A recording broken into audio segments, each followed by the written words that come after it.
All right. Welcome. Welcome into the live stream. Are we actually live? My God, we've been fucking around with OBS software for hours trying to do. Uh, anyways, forget it. Forget it. We're going to move on to the shit that we're actually here to talk about, which is Bitcoin and the rest of the market. So we just had a nice little trade in Bangbox. Little trade, a win's a win. A break even's a break even, but we're still bullish on the charts overall. So we're just going to go through what we think on the charts. As you can see, it's casual Friday for me today. And Matt, how you doing? Yeah, good, mate. This is my second show for the day, and I'll be on again the Financial Summit tonight with Tone Base. I just did a show with Socrates, and as Baloo mentioned, he was trying to help me set up the live stream earlier today, which we couldn't do. And so Soc and I pre-recorded it, and I've just premiered it. It just finished half an hour ago. So a fantastic show with Socrates. Please check that out if you're interested in Soc's work. He's really good. And he came, and we'll have a look what he spoke about here as well. I really value what he mentioned in that show, so it's worth a look. But anyway, Yeah. let's get into it, Baloo. All This right. is your show. Let's take a look at. We don't usually start out on the 15, but we just had a trade on Bangbox. If you guys aren't already set up, it's pretty easy. Just follow the links down below to get yourself set up with Bangbox. We've done 3 trades since the bot launched on Coin Margin. 3 trades on Coin Margin, and all 3 of them have been winners. Some bigger than others, but all 3 of them have been winners. So we're stacking sats every 3 days or so. It seems to be where it seems to be about that 3-day mark where we get a trade.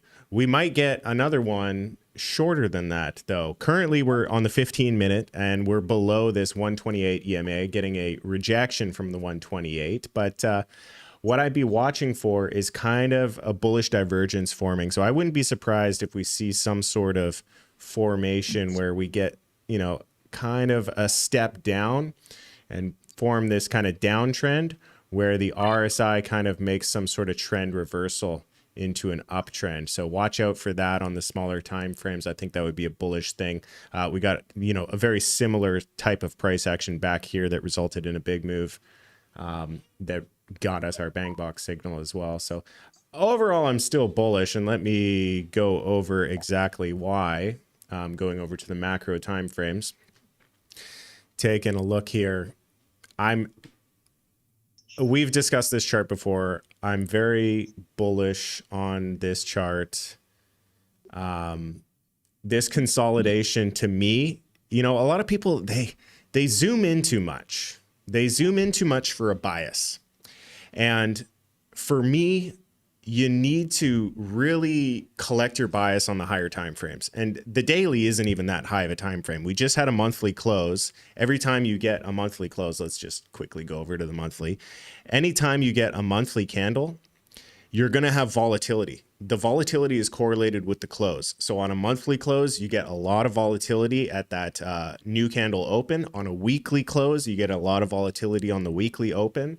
But less than the month, and so on. So, a lot of people out there are still kind of bearish, but I don't really know why, because when I look at this consolidation as a whole, it's showing a lot of characteristics of accumulation.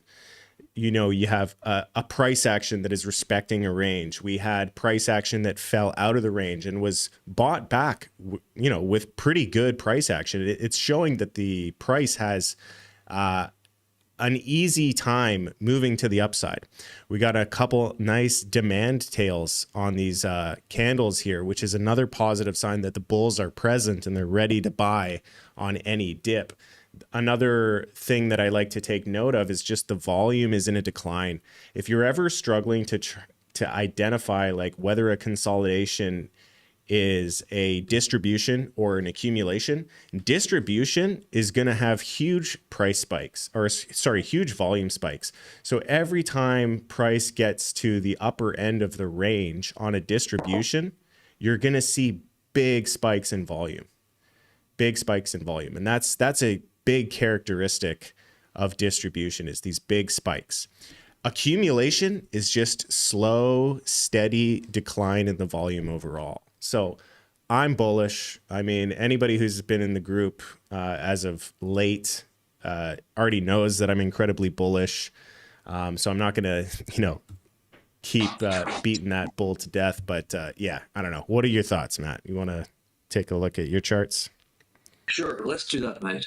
Let's do that as I bring them up here. Yeah, we'll start on the 15-minute one, and then I'll work my way up because it's a new month. So I've been talking about this, already this morning, but like, I really love the bot. I mean, this is a really, really hard trading. Like the fact that we came down and then had a great response out. The bot got in. We had an initial stop loss in place, safety measures in place, trailed the price.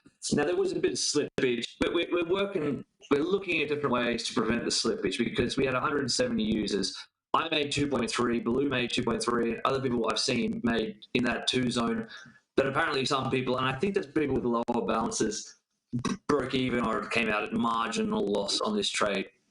I don't know what to tell you. That's slippage. The bot signal worked. It just, the order book fills with random. Just a quick note on size of the account. Now, you're going to manage the trades as you want, but a lot of these exchanges have a tiered system, like a VIP system on a tiered scale. If you have a larger account and you have Bangbox running, you're going to climb that tiered system. And every tier that you take up, your fees are lowered. So, I understand that everybody's situation is different and everybody has to trade with what is appropriate for their portfolio. I'm not saying just huck a bunch of money in it, but I am saying for those that are in the bot now that have decent balances, you're going to experience probably less slippage and lower fees as you climb those tiers. Yeah, and that's right. I mean, I've got a considerable amount in the bot, and I did right on today's work, and I'm really happy with it because we got out and the price descended very quickly. And the best thing is we have now reset by having closes below the 128 days Baloo mentioned. I could actually definitely see a world where once we get above the 128 day again, we could actually get another trade in the same day and have a more successful on the second attempt. So I really, really like it. Yeah, I've been wrapped with the bot, absolutely wrapped. The whole point of it is just a grinder, right? You shouldn't be hyper focusing on and looking at it every single day. That's kind of defeats the purpose. But I don't know many people that could have traded that as well as the bot did because it jumped up. You had to get in, get out, get back in, get back out. It's very, very hard to do. I'd much rather have it all automated for me. The daily time frame, as we look at it right now, I'll go to the 4-hour time frame because it was a really, really clear, fantastic on alphanumerics. I've been talking about this all week. That when that diamond came in, I thought that's a really good buy. But then last night we came up and touched the 7 simple moving average here. I was like, well, this could fade back down. And if it does get below the entry here at 63,900, I'm absolutely looking for a re-entry of this wave, which, especially if we get a green diamond, fantastic buy here. And it had a great pump out. Had the correction. We're building back up. We're above the 7 simple on the 4-hour. I don't mind this, guys. I don't mind this at all. I think this is a really good setup.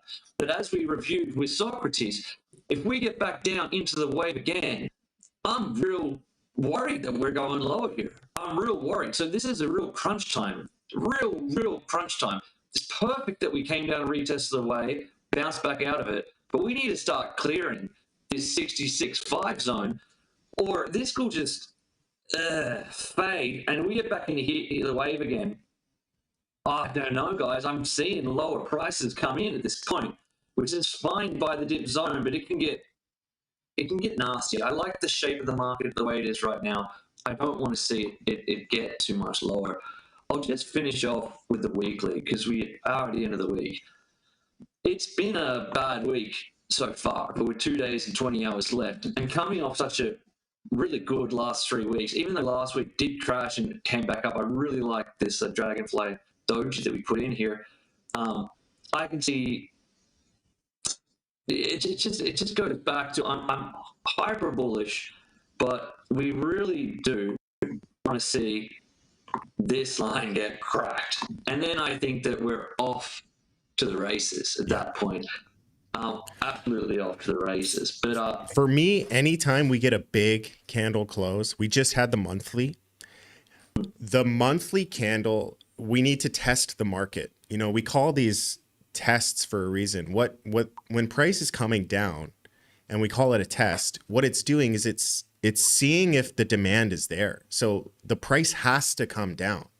It comes down, we see that demand is there, and if demand shows up, that is then the signal to the market. Demand is present, we can continue higher. I actually think as I said at the top of the show, I'm bullish. I think that weekly candle is going to close green. I think it's going to be a week, and we're going to close green. So I think so too, mate. And like looking at the monthly right now, it makes total sense that in the first day of the month opening that we came back down and got back to the open of the previous month. And we've almost come back and reclosed that.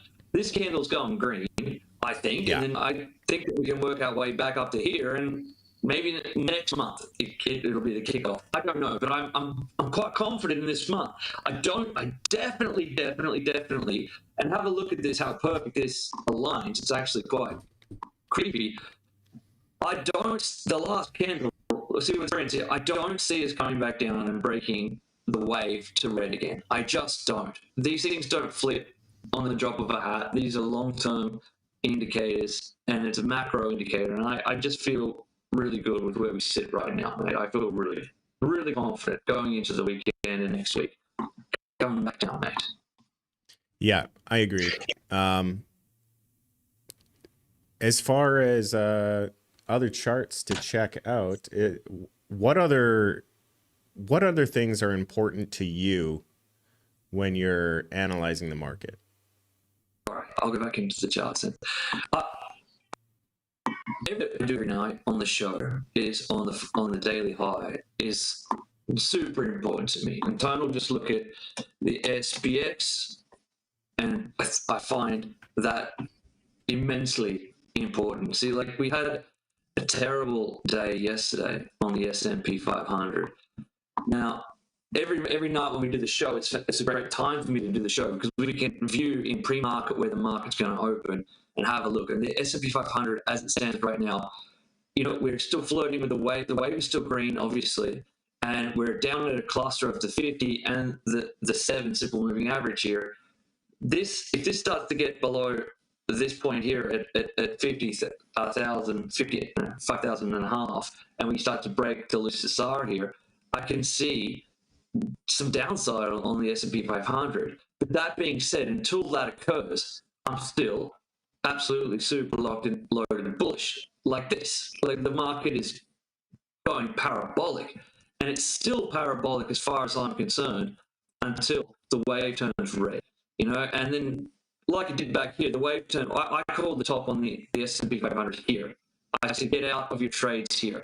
And then it was looking real nasty through here. And then when it came back up and broke the loose side against the upside, there was a small gap between here. But I was in cash here and re-entered here, and I'm fully locked and loaded. There's nothing for me to do until that breaks again. So it's a positive trade to go down, raise cash, positive trade. I'll raise cash again when the Lucasar is broken. And next week, it'll be as high as 4,500. Really, really strong strategy to trade the S&P 500. But I don't want that to happen. I don't want that. So that's one thing we're looking at. And then we always look at gold as well. This is the chart I use, but not time. The gold price is looking incredible. Yeah. Absolutely incredible, guys. Like it looks, we don't have far to go to an all-time high on gold here, and it's just bullish. I'm hoping that helps Bitcoin. I'm hoping that the S&P recovers. We'll just have to see. I don't know. I've heard that a lot of big stocks here are looking selling off, like Tesla and whatnot is selling off. Nvidia had such a huge blow off top going into the stock split. I'm not surprised to see it correcting at all. It was vertical. What's the ticker again? NVID. Yeah, this all has ramifications on the price of Bitcoin. I believe there's absolute correlation, whether it's negative or directional correlation. The risk on assets have a lot of correlation. I know that some people disagree with that. And in fact, sometimes there's there's inverse correlation, which we had earlier in the year, where the stock market was rallying and Bitcoin was crashing, and then Bitcoin started to rally and the stock market started to crash. So I always look at these and review what's happening, whether it's inverse correlation or correlations in general. I view them and try and make my best assumption of what's actually happening here. But let's finish off with just reviewing Bitcoin for the last time here. Have we got any response, any recovery? We'll go around 15-minute time frame. Are we still rallying here? No, still waiting. All right, I'm coming back to you now, mate. I'm satisfied with that. Please like and subscribe. Please share with your friends. Get on the bot, guys. The bot, it's a free trading bot, and it's been absolutely great. Making and it's bank. just going to get better and better and better. The whole purpose of the bot is that you just set it, forget it, and let it grind away. It's just a Bitcoin accumulator, and I think that it's an absolutely fantastic tool to add to your arsenal. It does. Yeah. You can still do your trading, you can do your investing, do everything. But why don't you take a three-pronged approach to it? I think that's a sensational option for everybody. Yeah. I'm certainly loving it. And to the people already set up on the bot, I am getting a lot of questions about, like, can I do this to make the bot enter early? Can I do this to make the bot, take profits? And the answer to all of those questions is yes. You have full control over the position at any time on BitGet. But I also want to say, a lot of people who are active with the bot, meaning that they're paying attention to all the signals that the bot are doing and they're not taking the set it and forget it approach, you, to me, seem like you want to be traders. And that's fantastic. You want to be active traders. So you're trying to, like, you're picking apart what the bot is doing. What I would recommend to you, instead of, trying to optimize what the bot is doing, because that's our job, we're going to optimize it, we're going to make it better, is you trade in parallel. So if you've put, like, the full allocation that you're wanting to put into the bot, but you're also wanting to, like, trade with the bot, maybe take half out and trade next to the bot, because that's your benchmark. That's your benchmark. If you can outperform the trading bot, all the power to you. Do it, because it's really good, because the only other benchmark out there is buying and holding Bitcoin. You need an active thing that's actively trading that you can compare your performance up against. So yes, you can adjust the positions of the bot, but I challenge you to trade alongside the bot to do those adjustments so that you can prove to yourself that you're actually a better trader than the bot. Yeah, I still trade. Bloody oath, I still trade. I still invest. I still buy and hold. I still use the bot. I have a multiple pronged approach to trading. And if you're using a bot and trying to pick it apart and outperform it and all that sort of stuff, the whole point of the bot is for less and for to make peace of mind. I love the bot. I love waking up and seeing there's a trade on. I love when we're out, win, lose, or draw. Every time we have gotten out of that bot, that trade, it's the market is creative, and you were saved from a loss. I mean, that's the best thing about it, And for people who are consistently getting good entries, and then they watch the price go all the way up, and then they watch it come all the way down, and then they market exit, and then I was up 20 grand. I mean, that the bot would have pulled that profit. It's for those people. Yeah. So that's enough of that. All right. I'm going to just take a few steps back here. So you were looking at the S&P for risk on, a chart that I like to keep an eye on. I don't keep close attention to it, but it's the DXY. So it's the dollar index. And the reason I like this is because it kind of represents risk on and risk off. If the value of the dollar is declining against other currencies, savvy investors need to figure out a place to put their dollars. So, when this is rallying, like back here, this is kind of, everything is risk off. Everything is risk off. You are getting out of your positions. This is the world ending, and you need to get cash. But when you're in a downtrend, it's signaling to the market that we're back to risk on. So we've been in this consolidation for months and months. This has been consolidating since December of 2022. But I bet you can draw parallels there very clearly with Bitcoin consolidating at the top of the same. That whole Wyckoff accumulation period will coincide with that. The characteristics of, this is a much larger chart, but this is showing characteristics of distribution. Unfortunately, I can't put volume on this chart where I could really demonstrate what I was talking about with, every time you hit a resistance, there's a spike in volume. But if there was volume, you could probably be able to see it. But the most important thing for me right here is just this downtrend. So we've got a high, we've got a lower high, we've got a low. We got a high, a low, a lower high, a lower low. And if this trend continues to trend down to the bottom, that's your bull market. That's your Bitcoin bull market right there. So if we go to the bottom of this and, things could get extremely exciting, actually, if we break through the bottom, that's an extended bull market, which is totally a possibility. It's good. So, we're in a local downtrend right now in the dollar. That means risk is increasingly turning to the on position. And that's something that I like to keep an eye on in the currency market because, Bitcoin is a currency. I love that, mate. I've written that down. I'm going to review that by myself. Fantastic, mate. Yeah. All right. So I think that's it. We want to thank you all for joining into the live stream. Keep it nice and short and sweet. Check out the links below. Get into the Discord if you have any questions.